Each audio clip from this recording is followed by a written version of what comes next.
오늘 3월 30일, 3월의 마지막 주일을 맞이했습니다. 한 날 한 달을 우리가 지날 때마다 하나님께 감사하고 은혜로 살아온 그 일들을 우리가 또 감사하지 않을 수 없습니다. 그러나 지난 한 주간은 우리의 마음을 아프게 하고 또 힘들게 하는 그런 여러 뉴스들을 접하면서 여러 재해 앞에 우리 인간의 무력함을 생각하게 되고, 그리고 작은 부주의가 얼마나 많은 사람들에게 아픔과 어려움을 주는지도 생각하는 그런 시간이 되는 것 같습니다. 날씨가 오락가락하는 또 가운데 있는데, 포천에는 아마 지난밤에 2cm 눈이 내렸다고 하고, 건조한 날씨에 경상도 지역의 산불이 이제 진화가 된 듯 하지만 거의 일주일 어간에 이렇게 큰 산불은 30여 명의 사망자와 또 모든 재산과 삶의 터전을 잃어버린 그야말로 참혹한 현실을 우리가 목도하게 됩니다. 그래서 크고 작은 산불들이 지금까지 많이 있었지만 아마 역대 가장 큰 피해를 입은 그 산불로 그렇게 전해지고 있습니다. 그뿐만이 아니라 미얀마에서 일어난 지진, 우리 미얀마 사역을 하는 목사님 통해서 미얀마 현지의 이제 소식을 이렇게 이제 접했는데 거의 10,000명 이상 이렇게 지진으로 아마 죽고 다치고 엄청난 피해 상황을 우리에게 전해주고 있습니다. 그래서 우리가 국내외적으로 기도할 뿐만 아니라 어려움을 당한 또 사람들에게 우리가 가진 것을 함께 나누고, 그리고 또 그들의 또 아픔을 함께 우리가 공감할 수 있는 그런 또 일들이 우리에게 필요한 것 같습니다. 나는 괜찮아 라고 하는 것만으로 우리가 만족하거나 안주할 것이 아니라, 우리는 국가적으로나 또 세계적으로 어려움을 당할 때 함께 이런 공동체적 마음을 가지고 그의 아픔이 나의 아픔이라고 하는 생각을 우리가 가지고 그리스도의 사랑을 함께 실천해야 될 줄로 믿습니다. 파종의 계절입니다. 이제 3월이 지나가면 4월을 맞이하게 되는데, 파종의 계절, 농부들이 바빠지고, 그리고 또 농촌이 이렇게 바쁜 일손을 필요로 하는 그런 또 때가 되는데, 이제 4월이 되면 이렇게 과일나무 한 그루를 또 심기도 하고, 작은 또 화분이나 작은 텃밭이 있다면 야채 모종을 심기도 하면서 우리가 푸성기를 이렇게 먹는 즐거움을 우리도 기대하기도 합니다. 사람이 무엇을 심는다라고 하는 것은 열매를 우리가 바라고 심지 않겠습니까? 우리가 땀 흘려 수고하고 시간을 또 할애해서 무언가를 한다라고 할 때 우리는 그에 상응하는 대가와 열매를 기대하면서 우리가 모든 일들을 하는 것이죠. 그래서 열매 맺지 않는 과수나무를 심는 어리석은 농부가 있을 수가 없습니다. 또 수입 없이 일하는 노동자가 있을 수 없고, 결과를 바라보지 않고 공부하는 학생이 있을 수 없습니다. 그래서 사람이 땀 흘리고 수고하는 모든 일에는 각양의 열매를 기대하게 됩니다. 그래서 우리는 다양한 직업과 다양한 또 부류의 그런 삶을 살아가고 있는데, 우리가 손으로 수고하는 모든 일들의 결과들을 시간이 지나면 그 열매와 결과들을 모든 사람들은 다 기대합니다. 내가 직장 생활을 하면서 한 달이 지나면 얼마의 월급을 받는다는 또 기대를 하게 되고, 우리가 무언가를 땀 흘려 수고하게 되면 수고한 것에 대한 또 기대감을 우리가 하게 됩니다. 열심히 공부한 학생들은 시험을 또 이렇게 보면서 시험에 좋은 성적을 또 기대하는 것, 너무나 당연한 이치일 수 있죠. 그래서 모든 열매는 수고의 답례품이며 기쁨이고 보람이 된다라고 하는 사실을 생각해 볼 수 있습니다. 여러분이 일상 속에서 내가 무언가를 이렇게 수고하고 그리고 땀 흘리고 노력했는데 그에 상응하는 어떤 대가를 여러분이 손에 쥐지 못한다고 한다면 헛수고의 일들을 하는 어리석은 사람이 어디 있겠습니까? 그런 면에서 열매라고 하는 것은 우리 삶에 너무나 소중한 것이고, 또 열매를 우리가 경험한다는 것은 모든 수고의 답례품이 되고 보람이 되고 기쁨이 된다라고 하는 것을 생각해 볼 수 있습니다. 자, 그러면 신앙생활은 열매가 있어야 될까요? 있어야 될까요? 예, 신앙생활도 역시 열매를 우리가 기대할 수 있고, 신앙생활에 열매 없는 신앙생활을 하는 사람이 있을까요? 기도를 그냥 아무 의미 없이 응답을 기대하지 않고 기도하는 사람이 어디 있겠고, 우리가 구원을 통해서 영생의 선물이라고 하는 그 은혜를 기대하지 않고 구원을 받는 사람이 어디 있으며, 우리가 신앙생활하면서 하나님을 예배하고 헌금하고 또 경건생활하고 하는 이 모든 일들은 그 모든 수고의 열매를 우리가 바라보면서 하는 거예요. 우리가 하나님 앞에 예배하는 일들은 이 예배를 통해서 하나님이 우리에게 주실 은혜라고 하는 열매를 기대하는 거 아니겠습니까? 우리가 하나님 앞에 어떤 문제를 가지고 기도한다라고 할 때는 그 기도의 응답이라고 하는 열매를 우리가 기대하면서 하는 거예요.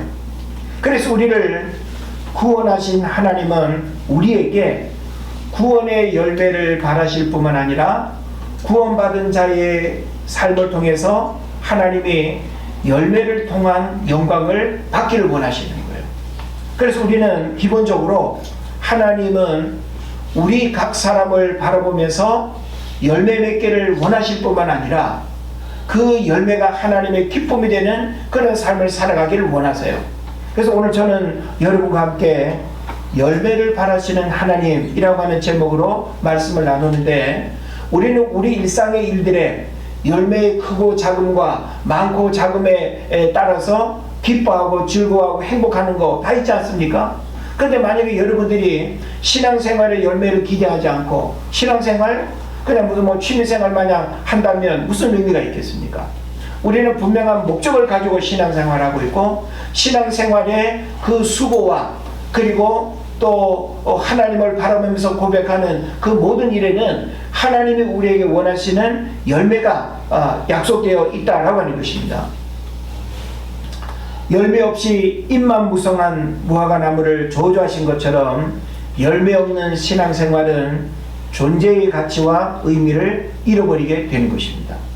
자, 우리가 한 그루의 어떤 나무를 심고 예쁜 꽃을 보기를 원하는 그 기대감을 가지고 우리가 잘 가꿨는데, 꽃을 피워야 할 화초가 꽃을 피우지 않으면 꽃을 보지 못하는 그 화초를 키울 사람이 어디 있겠습니까? 그래서 우리 모든 사람은 열매에 대한 기대감을 누구도 예외 없이 다 가지고 있습니다. 그래서 성경에도 보면 열매 없는 무화과 나무를 예수님이 저주하시고, 그래서 그 열매라고 하는 굉장히 중요한 가르침을 우리에게 주고 있는 것 기억을 할 수 있습니다. 그래서 신앙생활은 하나님을 위하여 열매 맺는 삶이다 라고 이렇게 말할 수 있어요. 한번 따라 하실까요? 신앙생활은 하나님을 위하여 열매 맺는 삶이다. 여러분, 이거 굉장히 중요한 메시지로 기억해야 됩니다. 자, 우리의 신앙생활은 하나님을 위하여 열매 맺는 삶이 신앙생활이에요. 그러니까 여러분이 신앙생활에 연륜만 자랑하고 직분만 말하는 것은 아무 의미가 없습니다. 우리는 직분에 걸맞는 뭐가 있어야 돼요? 열매를 하나님 앞에 올려드려야 돼요. 그리고 신앙의 연륜에 걸맞는 열매를 하나님 앞에 드려야 되는 거예요. 근데 우리가 신앙의 연륜만 말하고 직분만 말하고 그의 열매가 없다고 한다면 이거는 뭐만 있는 거예요? 입만 무성한 거예요.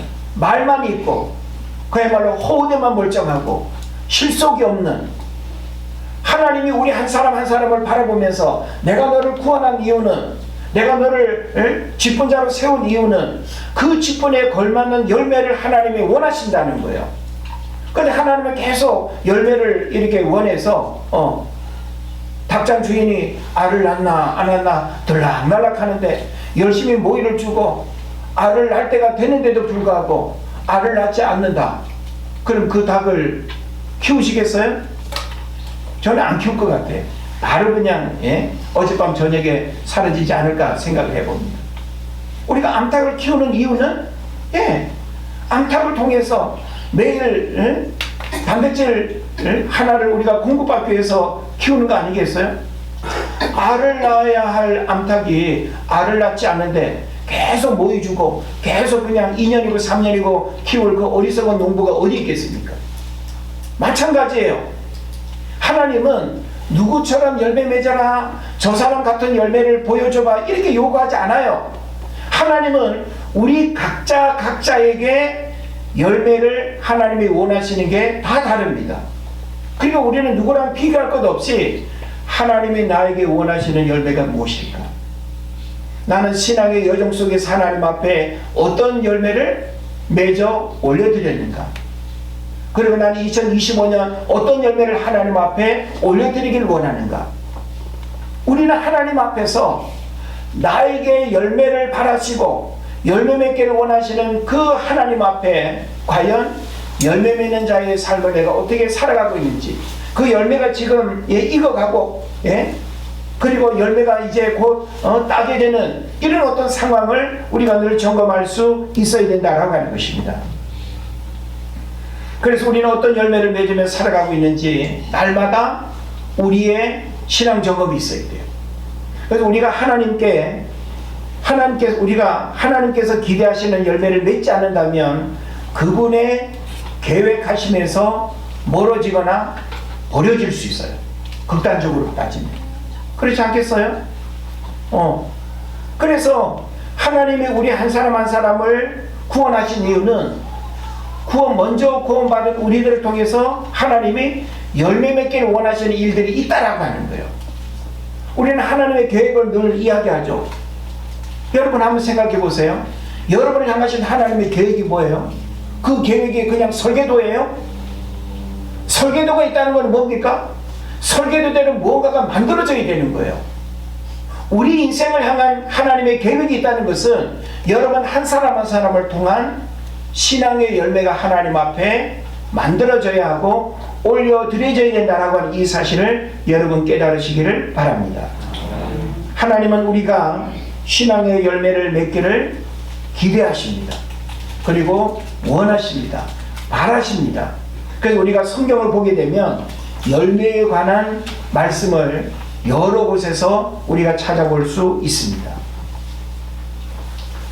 마태복음 7장 17절로 18절을 보면 좋은 나무마다 아름다운 열매를 맺고 못된 나무가 나쁜 열매를 맺나니 좋은 나무가 나쁜 열매를 맺을 수 없고 못된 나무가 아름다운 열매를 맺을 수 없느니라 그랬어요.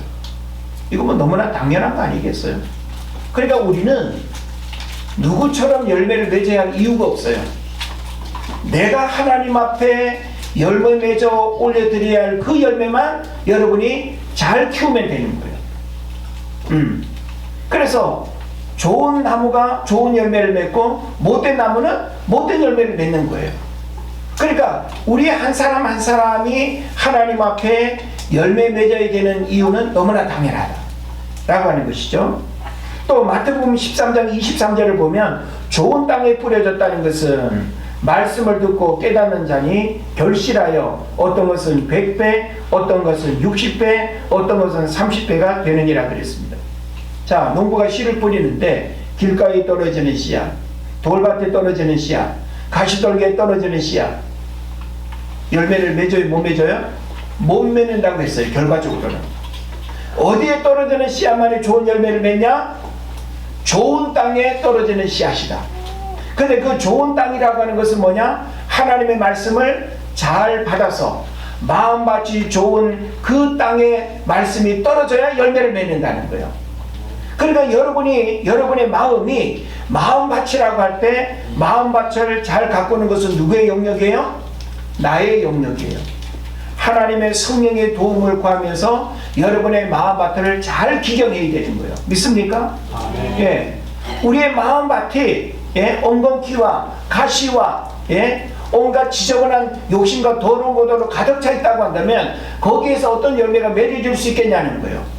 그래서 하나님의 말씀이 우리 안에 충만해서 말씀으로 우리 마음밭이 좋은 밭이 되어질 때 하나님의 말씀의 씨앗이 거기에서 30배, 60배, 100배의 열매를 맺는다라고 하는 것입니다. 할렐루야. 오늘 본문의 15장 요한복음 15장 5절에 보면 나는 포도나무요 너희는 가지라 그가 내 안에 내가 그 안에 거하면 사람이 열매를 많이 맺나니 나를 떠나서는 너희가 아무것도 할 수 없습니다. 우리는 포도나무에 붙어있는 가지와 같아요. 가지가 나무에서 분리되면 곧 죽음이죠. 어떤 열매를 기대할 수 없습니다. 근데 포도나무가 누구라는 거예요? 예수님이라는 거예요. 그러니까 우리는 끊임없이 예수님을 통해서 영적인 영양분을 공급받고 예수님을 통해서 우리는 열매를 맺는 그런 삶을 살아야 된다는 것이죠. 마태복음 21장 19절에도 보면 잎사귀만 있고 열매가 없음을 보시고 나무에게 이르되 이제부터 영원토록 내가 열매를 맺지 못하리라 하시니 무화과 나무가 곧 마른지라. 무화과 나무 비유를 통해서 예수님이 열매 없는 열매를 바라보고 가셨는데 열매가 없는 그 무화과 나무, 잎만 무성한 그 무화과 나무를 바라보시면서 예수님이 저주하였습니다. 그 다음날 저주받은 그 나무는 말라 죽었습니다. 놀라운 선언이죠. 생명과 죽음의 주권을 갖고 계신 예수님이 이렇게 나무 한 그루도 말씀 한마디에 말라 죽는 역사가 일어난다라고 하는 것입니다. 또 마지막 야고보서 5장 7절을 보면 보라 농부가 땅에서 나는 귀한 열매를 바라고 길이 참아 이른 비와 늦은 비를 기다리나니 라고 했습니다. 농부가 땅에서 나는 귀한 열매를 바라는 것 너무나 당연한 이치 아니겠습니까? 하나님은 저와 여러분을 통해서 열매를 바라보고 계시고 열매를 기대하고 계십니다. 그런 면에서 우리는 그 하나님 앞에 올려드릴 우리 신앙의 열매를 우리가 점검할 수 있어야 된다라고 하는 것이죠. 그래서 이런 말씀을 근거로 해서 우리는 신앙생활의 열매에 대한 자기 점검을 할 수 있어야 되는데 나는 지금 좋은 나무인가 나쁜 나무인가 물어봐야 돼요. 하나님의 말씀이 내 마음속에서 열매 맺을 수 있도록 나는 어떤 준비를 하고 있는가? 나는 예수님과 연결된 가지인가 아니면 떨어진 가지인가? 나는 무화과 나무처럼 잎만 무성한 신앙을 가지고 있지는 않은가? 나는 농부처럼 인내하며 성령의 열매를 맺기 위해서 노력하고 있는가? 이런 질문들을 통해서 우리는 열매 맺어야 하는 나의 신앙생활을 우리가 점검하면서 뭔가 문제가 있다라고 한다면 어떻게 해야 돼요? 고쳐야죠. 열매 맺지 못하고 있는 신앙생활에 문제가 발견된다면 우리는 하나님 앞에서 뭐가 병들었는지 왜 열매 맺지 못하고 있는지 이걸 우리는 점검하고 그것을 분명히 우리는 고치고 회복해서 다시금 다음 달부터는 다시금 내년부터는 풍성하게 가지가 찢어질 정도로 열매 맺는 그런 축복의 역사들이 일어나야 될 줄을 믿습니다. 그래서 성경은 우리에게 하나님이 바라시는 열매가 무엇인가라고 하는 사실을 우리에게 가르쳐 주는데 대단히 중요한 또 원리들을 하나씩 우리가 배워갔으면 좋겠습니다. 우리가 본문으로 읽은 5절 6절을 우리가 통해서 하나님과 연결될 때 열매를 맺는다는 거예요. 신앙의 열매는 여러분 하나님과의 관계가 단절되어지거나 하나님과의 관계에서 문제가 있으면 신앙의 열매를 맺을 수가 없어요.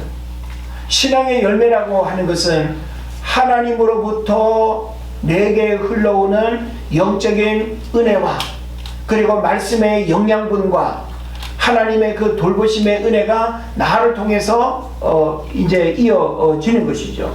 그래서 우리가 포도나무와 가지라고 하는 이 관계를 통해서 우리가 생각을 해보더라도 성경은 분명히 말합니다. 나는 포도나무요 너희는 가지라.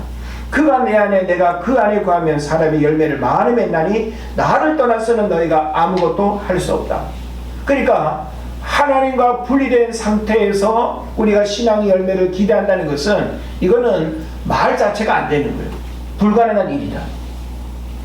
그래서 우리는 포도나무이신 예수님께 붙어 있어야 하고 신앙생활이 형식적이 되거나 하나님과의 관계가 멀어지면 열매를 맺을 수 없다라고 하는 것을 우리가 기억을 해야 되는 것입니다.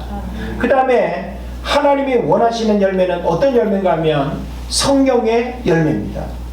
어제 우리 성인반 성경 공부 3주차 모임을 가지면서 우리 남전도의 회원들과 왜 성령님인가 라고 하는 성령님에 대한 그런 이제 그 공부를 했는데 성령의 열매 우리가 어떻게 이해할 수 있을까요? 우리는 갈라디아서 5장에서 이야기하고 있는 9가지 성령의 열매 다 기억하시죠? 그죠? 우리는 성령의 열매를 맺는 삶을 살아야 된다는 거 기본적으로 다 이해는 하고 있어요. 그런데 우리는 자꾸 열매라고 하니까 사과처럼 생긴 거, 뭐 바나나처럼 생긴 거, 자꾸 우리는 과일로 우리가 이야기를 하죠. 그러면 성령의 열매는 그런 어떤 과일이 아니잖아요. 성령의 열매는 제가 주중에 목회 코칭을 하면서 목사님들과 이와 유사한 제목의 이제 책을 같이 이렇게 나누면서 이 열매에 대한 부분을 또 한번 이렇게 생각하는 시간이 되게 됐는데 제가 읽었던 그 책에서는 성령의 열매는 예수 닮음이라고 표현하고 있습니다. 한번 따라 하실까요? 성령의 열매는 예수 닮음이다. 예수 닮음이다. 우리가 9가지 열매를 이야기하는 그게 다 뭐라는 거예요? 예수 닮음의 모습이 되어야 한다는 거예요. 사랑, 희락, 화평, 오래 참음, 자비, 양선, 충성, 온유, 절제. 여러분, 이걸 우리가 열매로 우리가 이해한다라고 하는 것은 이 9가지의 그 열매라고 하는 것들은 결국은 예수 닮음의 모습이 이런 열매의 모습으로 우리의 삶 속에서 드러나야 된다는 거예요. 그런데 예수 믿는다고 하면서 성령을 말하고 성령을 찬양하면서 말이 그냥 막 표독스럽고 얼굴이 그냥 살기가 그냥 등등하고 욕심이 막 여기도 붙어있고 여기도 붙어있고 시기는 막 여기에 혹처럼 그냥 붙어있고 이러면 되겠어요? 세상 사람들이 볼 수 없고 느낄 수 없는 그런 열매들이 우리들에게서 삶으로 증거되어지고 삶으로 느껴지게 될 때 뭔가 다르네. 저 사람은 왜 이런 상황에서 저렇게 웃을까? 저렇게 행복할까? 저렇게 기뻐할까? 나도 당신처럼 되고 싶다. 어떻게 하면 되지? 간단하지. 방법이 뭐예요? 은혜 제일교회로 오면 된다. 은혜 제일교회에 오기만 하면 되는 게 아니라 은혜 제일교회에 와서 누굴 만나야 되는 거예요? 저를 만난다고 하면 안 돼요. 성령의 열매는 삼위일체 하나님을 통해서 그 열매가 맺어지는 거예요. 믿습니까? 우리가 지금 신앙생활을 손가락에 다 그냥 꼽을 수도 없을 만큼 엄청 오래 했잖아요. 적어도 10년 이상 다 하신 분들 아니에요? 그럼 우리는 성령의 열매라고 하는 예수 닮음의 모습들이 있어야 되잖아요. 근데 예수 닮음의 모습은 누가 평가하는 거예요? 내가 거울 앞에서 나를 보면서 예수 닮은 모습 진짜 보기 좋네 자화자찬하면 안 돼요. 가장 가까운 가족들이 어쩜 당신은 예수 닮음의 모습이 그렇게 예뻐 보이는지 가족들이 인정하고 가족들이 평가할 수 있어야 돼요. 예수 닮음의 모습이 없어가지고 늘 부부간에 아유 당신 인상꼴이 그냥 집에 들어오기 쉽지 않다고 그러면 그거 되겠어요? 아이들이 엄마 아빠의 모습을 보면서 예수 닮음을 느낀다면 그 가정에는 바로 성령의 열매가 있는 거예요. 우리가 불신자들과 만날 때 그들이 나를 바라보면서 이런 성령의 열매, 예수 닮음의 모습들이 느껴져야 돼요. 그래야 우리가 무언가를 말하고 심지어는 복음을 전한다라고 할 때 먹히지 않겠어요? 삶으로는 예수 닮음의 모습들이 하나도 보여지지 않고 전달되지 않으면서 사용리가 있는데 우리에게 뭐합니까? 예? 오늘 우리의 문제는 뭔가 하면 삶이 복음이 되지 못하면서 입만 떠버리고 있다는 거예요. 삶이 복음이 되는 그것이 진짜 능력인데 오늘 우리는 너무나 위선적이고 가식적인 그런 모습들이 많음을 돌아볼 수 있어야 됩니다. 그리고 성경은 우리에게 열매를 맺을 때 하나님께 영광이 된다는 거예요. 예, 우리가 하나님 앞에 뭘로 영광을 올려드릴 수 있겠어요? 1등 했다고 하나님 영광 받으실까요? 여러분이 합격했다고 영광 받으실까요? 그것도 영광일 수 있죠. 근데 하나님이 정말 영광을 받으시는 건 뭔가 하면 이 열매를 맺는 삶을 살아갈 때 하나님 영광을 받는다는 거예요. 그래서 요한복음 15장 8절에서 말하지 않습니까? 너희가 열매를 많이 맺으면 내 아버지께서 영광을 받으실 것이요 너희는 내 제자가 되리라. 예. 그러니까 열매를 통해서 하나님 앞에 영광도 올려드리고 주님의 제자가 되는 방법이 된다는 거예요.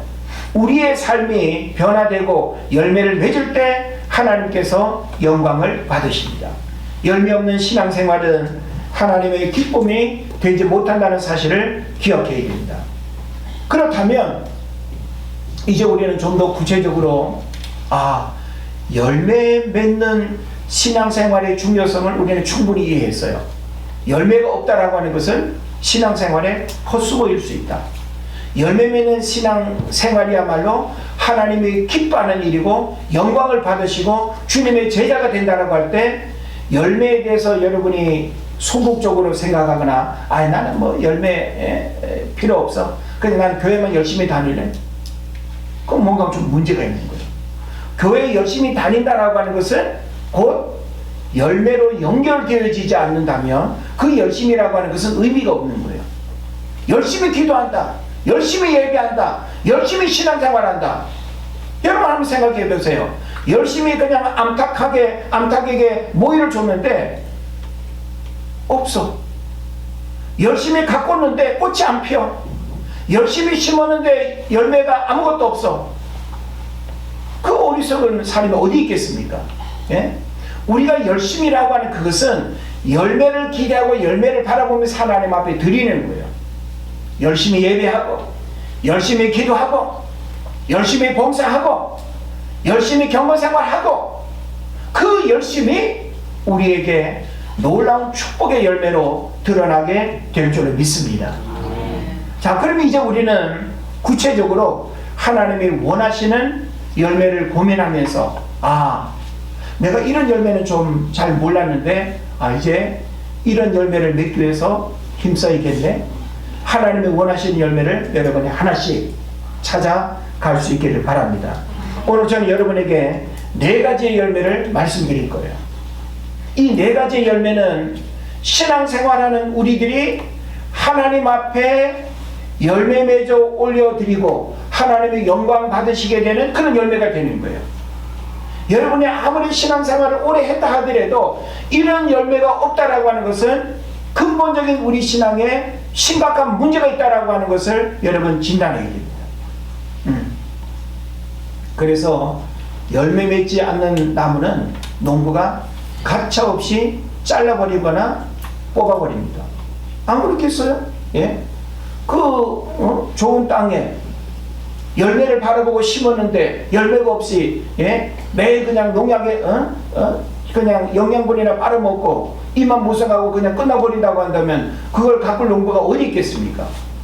하나님은 신앙생활을 하는 여러분이 열매 없이 신앙생활을 한다고 할 때 이쁘다. 그래도 괜찮아. 그러실까요? 안 그래요. 하나님은 더 엄격하게 나 누구랑 비교하지 않는다. 너 누구처럼 열매 맺는 거 나 원하지 않는다. 나는 너가 열매 맺어야 될 그거를 나는 바라본다는 거예요. 우리 신앙의 연륜과 직분에 걸맞는 열매를 하나님 앞에 올려드려야 되는 거예요.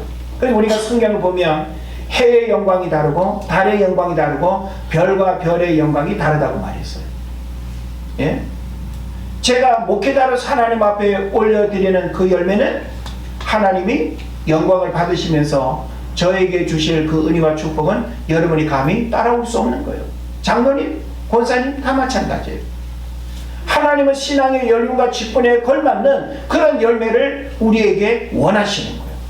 목회자는 목회자가 맺어야 될 열매를 목양이라고 하는 이 부르심 앞에서 충성스럽게 감당하고 하나님의 교회를 세워가는 일에 열매 맺는 목회를 해야 될 줄 믿습니다. 여러분은 여러분대로 신앙의 연륜이라고 하는 그것만 자랑하지 말고 그 연륜에 걸맞는 직분에 걸맞는 열매를 맺어야 된다는 것이죠. 그런 면에서 성경은 우리에게 열매 맺는 삶을 원하고, 그래서 하나님의 원하시는 열매가 무엇일까를 우리가 생각해야 되는데, 첫 번째는 아까도 언급했듯이 성령의 열매입니다. 성령의 열매는 우리가 신앙생활 하면서 불신자들과 함께 만나는 일상의 모든 삶 속에서 뭐가 드러나야 되는 거예요?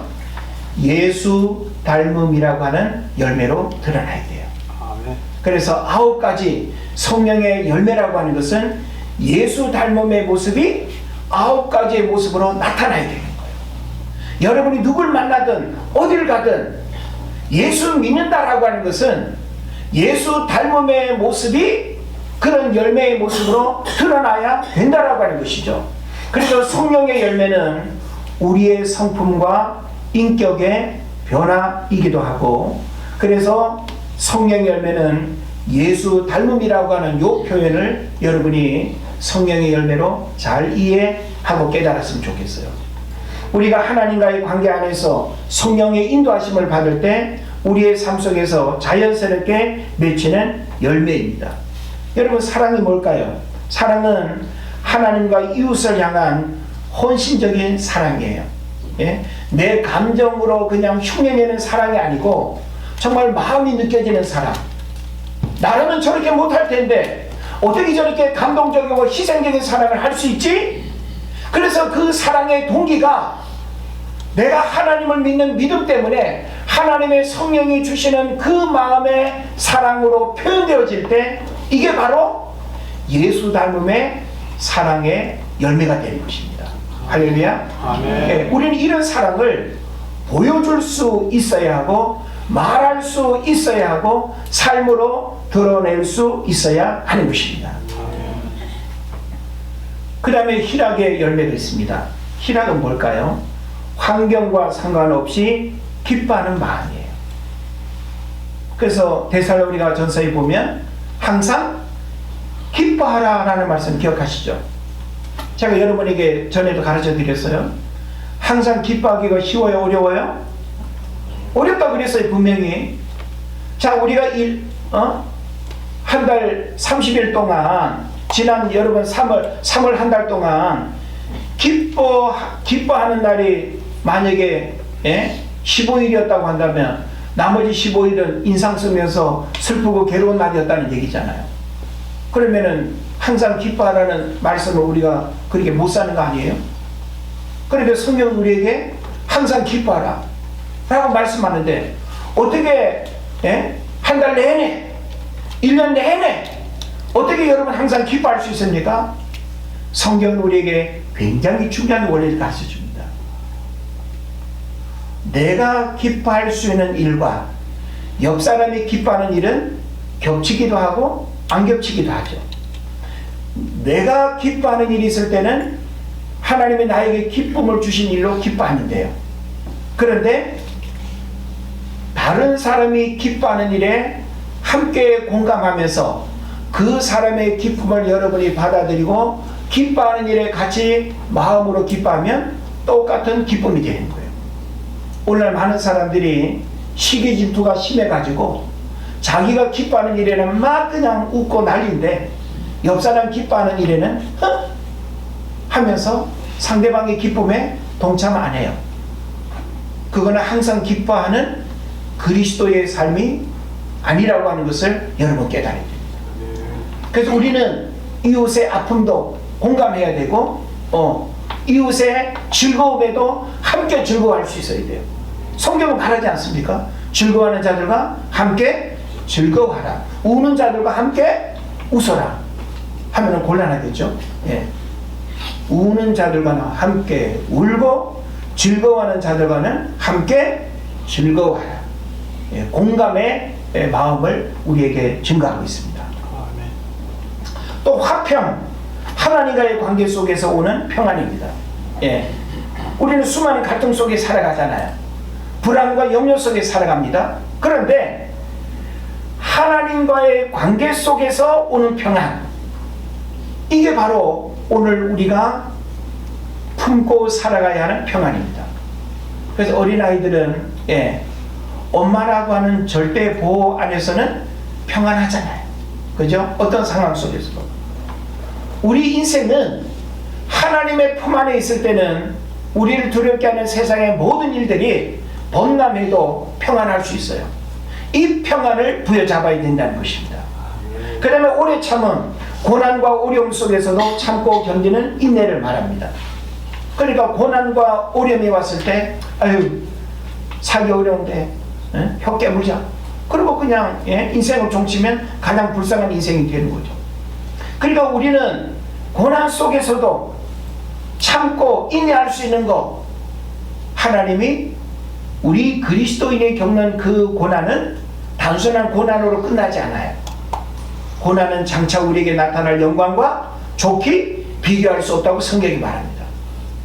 그러니까 하나님 우리에게 고난을 주시는 이유는 고난 속에 감추어진 하나님의 축복이고 하나님의 뜻이 있는 거예요. 그래서 고난의 시간에 여러분이 잘 참고 인내하게 되면 그 고난은 우리 삶의 놀라운 축복으로 이어질 줄로 믿습니다. 또 자비와 양선, 이것은 남을 긍휼히 여기고 선을 행하는 삶입니다. 어려운 이웃들 이제 우리 좀 구체적으로 돌아봐야 됩니다. 오늘 기획위원회를 하면서 재난을 당한 이웃들 우리가 좀 함께 마음을 나눌 뿐만 아니라 우리가 가지고 또 함께 나누는 일에 동참해야 되지 않을까, 그런 마음을 가져봅니다. 미얀마에도 좀 우리가 후원하고 산불 재해 지역에도 좀 후원하고 우리가 그렇게 해야 되지 않을까요? 그런 면에서 자비와 양선이라고 하는 것은 뉴스만 보고 어머 어떻게 안타까워, 이거는 성경이 우리에게 말하는 자비가 아닙니다. 우리 선한 사마리아 사람에 대한 비유 여러분 아시죠? 예수님께서 말합니다. 누가 자비를 베푼 자냐? 누가 자비를 베푼 자냐? 제사장도 지나가고 레위인도 그냥 지나갔는데 이스라엘 사람들이 원수처럼 여기는 선한 사마리아 사람이 강도 만나 거반 죽게 된 그 사람을 살려내는 데까지 다 책임지고 돌봐주고 마지막까지 부비가 더 들면 갚겠다고까지 이야기합니다. 이게 자비예요. 내가 어떤 상황을 보면서 불쌍히 여기는 이 마음은 부처님 믿는 사람도 우리보다 더 잘할 수 있어요. 주님이 우리에게 원하는 자비와 양선은 실천하는 자비, 행동하는 양선, 어려움을 함께 나누는 이것이 바로 성령의 열매, 예수 닮음의 삶을 실천하는 열매라고 하는 것을 깨달으시기를 바랍니다. 충성은 하나님께 신실하고 맡겨진 일을 끝까지 감당하는 자세가 충성입니다. 맡은 자에게 구할 것은 뭐라 그랬어요? 충성이라고 했습니다. 여러분 충성하십니까? 저는 평가하고 싶지 않아요.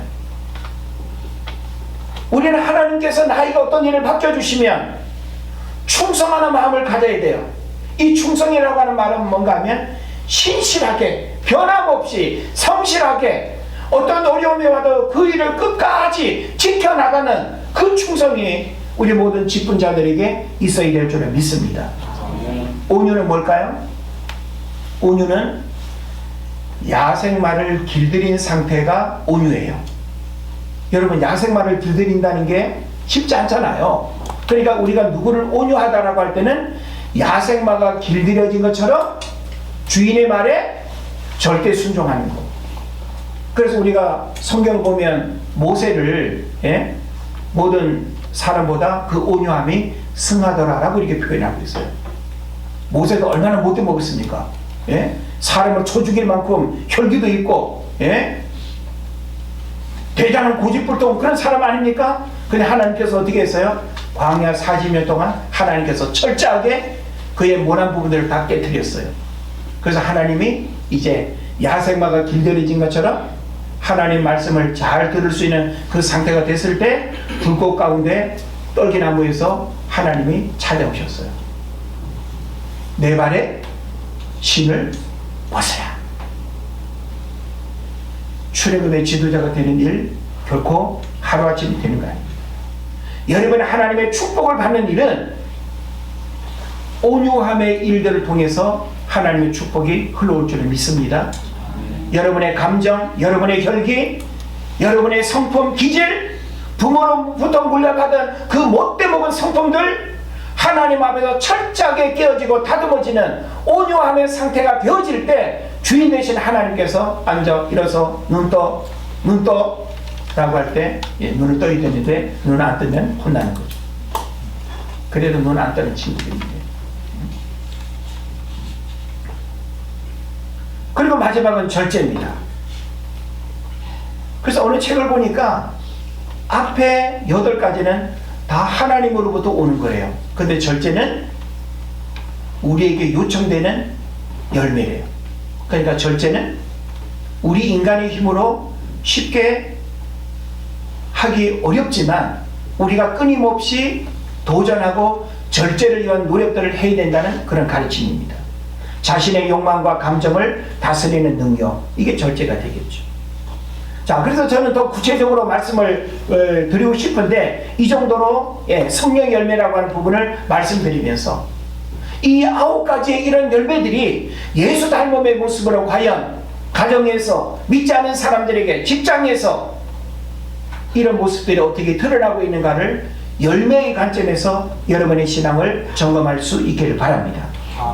그 다음에 두 번째 열매는 뭔가 하면 회개의 열매입니다.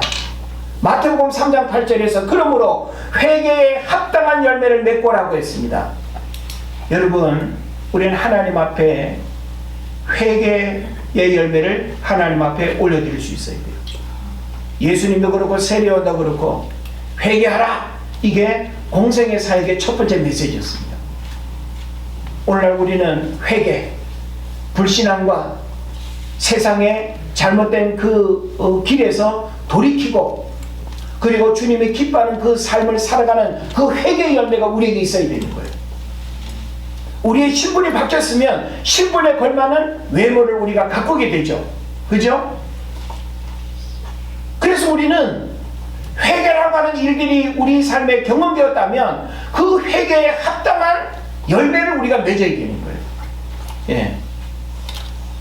그래서 이 회개의 열매, 바로 하나님 앞에 맺어 올려드려야 되는 하나의 중요한 열매가 되는 것입니다.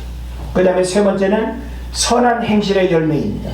골로새서 1장 10절에서 주께 합당하게 행하여 범사에 기쁘시게 하고 모든 선한 일에 열매를 맺게 하시며. 한번 따라합시다. 모든 선한 일에 열매를 맺게 하시며. 우리는 선한 열매를 맺어야 돼요. 쟤 왜 저렇게 못됐어? 까칠해? 우리 이런 말 들으면 곤란해요. 우리는 선한 열매, 친절, 나눔, 베품, 이게 다 뭐예요? 선한 행실의 열매예요. 무거운 거 들어주고, 아프다고 할 때 옆에 있어주고, 우리는 그 선한 행실이 사람들에게 예수표 그리스도인의 어떤 모습을 우리는 만들어가고 그렇게 드러낼 수 있어야 되는 것입니다. 도움이 필요한 사람을 돕는 것, 나보다 남을 더 사랑하는 것, 정직하고 성실한 삶을 사는 것, 이것이 바로 선한 행실의 열매가 될 것입니다. 그리고 마지막으로 하나님은 우리에게 원하시는 열매는 뭔가 하면 중요한 열매입니다. 전도의 열매입니다. 우리는 이 4가지의 열매들을 내 신앙의 모습 속에서 찾아볼 수 있어야 됩니다. 마태복음 28장 19절 20절에도 그러므로 너희는 가서 모든 민족을 제자로 삼고 아버지와 아들과 성령의 이름으로 세례를 주고, 그죠? 내가 너에게 분반 모든 것을 가르쳐 지키게 하라고 하는 그 지상명령을 우리는 기억합니다. 이거 바로 뭡니까? 먼저 구원받은 우리에게 주어진 영혼구원의 사명, 전도의 열매. 여러분은 신앙생활 하면서 가족들 다 전도했습니까? 일가 친척들에게 복음 전했습니까? 내가 만나는 이웃들, 지인들에게 예수 복음을 얼마나 어떻게 우리가 전하며 살아갑니까? 이제 우리는 봄이 되었기 때문에는 아니지만 교회의 본질적인 사명, 먼저 구원받은 우리에게 하나님의 원하시는 그 열매는 영혼 구원의 일이라고 하는 것을 절대 우리는 간과하거나 포기할 수 없습니다.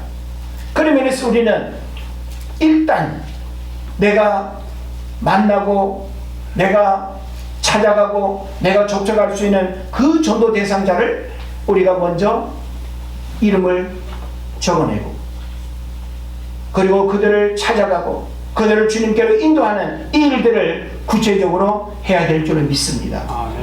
하나님은 나를 통해서 한 영혼이 죽게 돌아오는 일을 가장 기뻐하시냐고 했어요. 한 영혼을 천하보다 귀히 여기시는 그 하나님을 바라보면서 우리 아이들은 아이들대로 친구들을 만나고, 어른은 어른대로 내가 만날 수 있는 주변의 상황에서 나를 통해서 내가 누구에게 복음을 전할까를 우리가 고민하면서 여러분이 찾아가고 만나는 그 사람들이 죽게 돌아오는 이런 전도의 열매가 맺어져야 될 줄을 믿습니다. 아멘. 오늘 우리는 단순히 구호나 혹은 추상적인 어떤 관점에서의 열매가 아니라 실질적으로 하나님이 이런 열매를 원한다는 것을 우리가 깨닫고, 이런 열매들이 여러분을 통해서 아름답게 맺어지고 하나님 앞에 영광 올려드리는 그런 열매로 드려질 수 있기를 주의 이름으로 축원을 드립니다. 기도합시다.